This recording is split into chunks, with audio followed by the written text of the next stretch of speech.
look at the lead arm position. Okay, now this is where we start to see the big differences now. Lovely flex in the trail wrist, lovely beautiful flat lead wrist. That's lovely position, right? Now watch this. He's able to keep his chest down much better. Hey golfers, and welcome back to the channel. So I'm super excited about this swing analysis today. This is Max Homa, and for those of you that don't know, he's been undergoing a massive swing change or transformation, as you'll see here in a second. It's very different. Now it's pretty crazy to think that these guys, as good as they are, they always want to get better and they're willing to do what it takes. Now, judging by his season, hasn't been as good.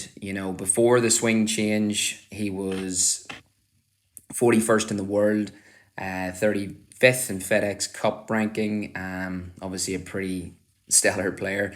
And then after it, sitting at 117th in the world and currently 111th in FedEx Cup. Now, that sounds bad, okay? Jason Day went through a similar thing. I actually have an analysis of that as well on my channel. Now, that sounds pretty bad.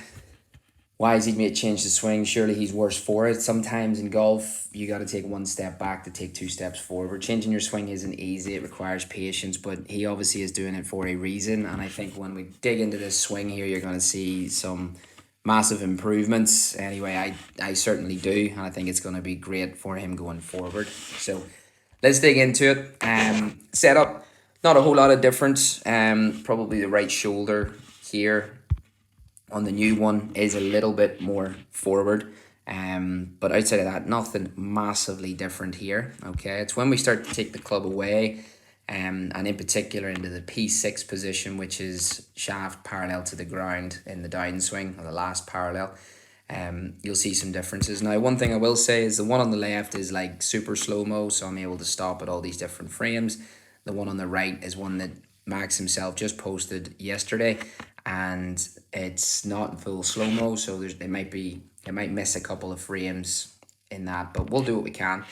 Okay, so coming into the takeaway position, super important position for the golf swing, massively. Now, the big reason I must stress that Max Homa changed his golf swing is that he wanted to cover the ball more. He wanted to rely less on his hands to flip the club, okay? So less timing required. He wanted to cover the ball more. Sort of a classic stuck position in the downswing. We'll touch on that in a second. And he just said that his golf swing had felt foreign to him. I think we've all been there. Mine still feels foreign. I think undergoing a swing change myself, actually. And I've done quite a few videos on my channel about it. So if you want to check those out, certainly do. Don't forget to subscribe if you like golf. I've got lots of different golf stuff on here. Okay, enough talking, into the swing. So takeaway, when he's trying to reduce the flip, he wants to keep the club. What I get the impression here watching the swing is that he wants to keep the club much more in front of him throughout the whole golf swing. Okay, so takeaway, we can see the club is a little bit more outside his hands. I know we miss a frame here, but more importantly, look at the lead arm position. Okay, so let's say that's 76. I don't want to get bogged down with loads of numbers and things, but this lead arm is 57, so it's much more underneath him in this position, okay? So certainly much more in front of him on the right-hand side, the new one, remember? And the other cool thing is, probably in both of them, he's got the club face beautifully square to his spine, all right? Which is a real key for a lot of guys watching this. And remember, he wants to reduce the amount of manipulation he has to do with his hands to the club head. So we take it back to the halfway back position. I think we can stop him around halfway. Yeah, because the backswing's a bit slower. Again, not a massive difference. Shaft's probably a little steeper on the left. Is the club? Yeah, the hands are probably a tiny bit more in front of his chest there. In the backswing, right side there's definitely more in front. Okay, now this is where we start to see the big differences now. Coming from here. Remember, this is all my opinion, this is what I see, and based on what he's trying to achieve, he's doing a great job. Okay, so top, visually, you look at that, I'm not going to say to the untrained eye, but we can certainly see that there are some differences here, okay? In particular, the lead arm. Now remember, the moral of this is that he wants to keep the club a bit more in front of him, cover it more, reduce the flip, be less reliant on timing with his hands. So 52-degree lead arm at the top, and this one 59. That's about 60. Okay, so the arm is higher at the top. He's maintained beautiful structure as well here with the trail wrist. Lovely flex in the trail wrist, lovely beautiful flat lead wrist. That's all achievable by a good grip to begin with.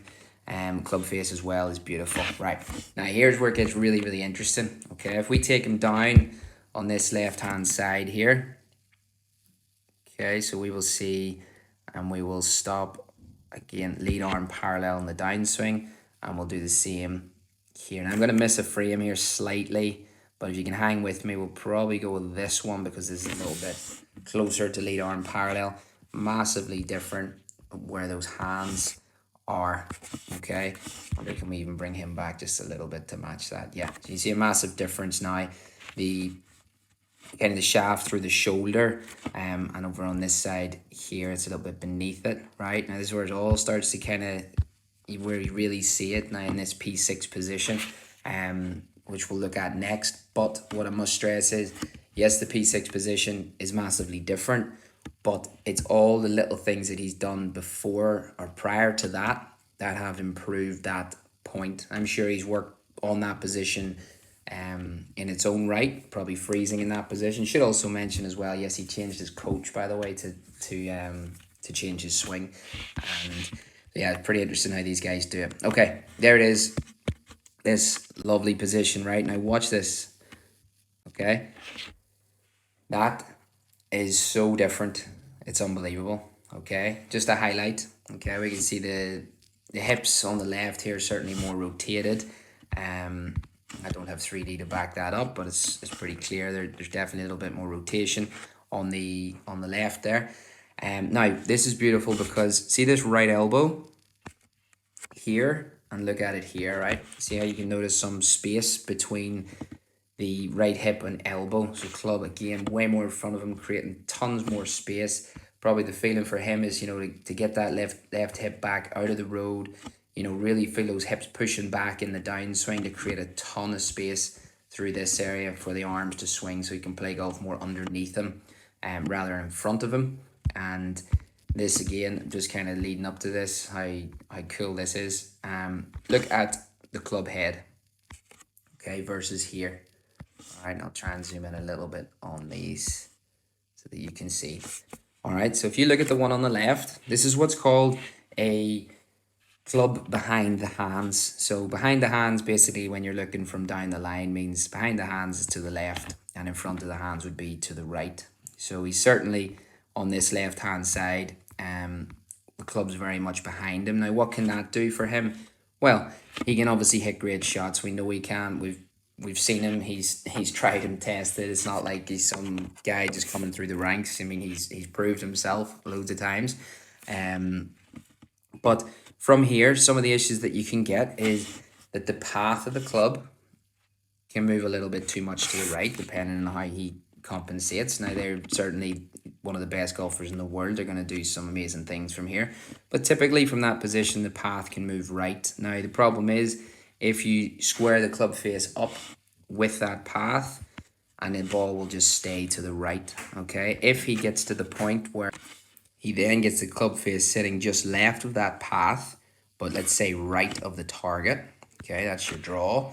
It's going to be tough to hit a fade from this position, by the way, which is something that he can certainly do from that position on the right.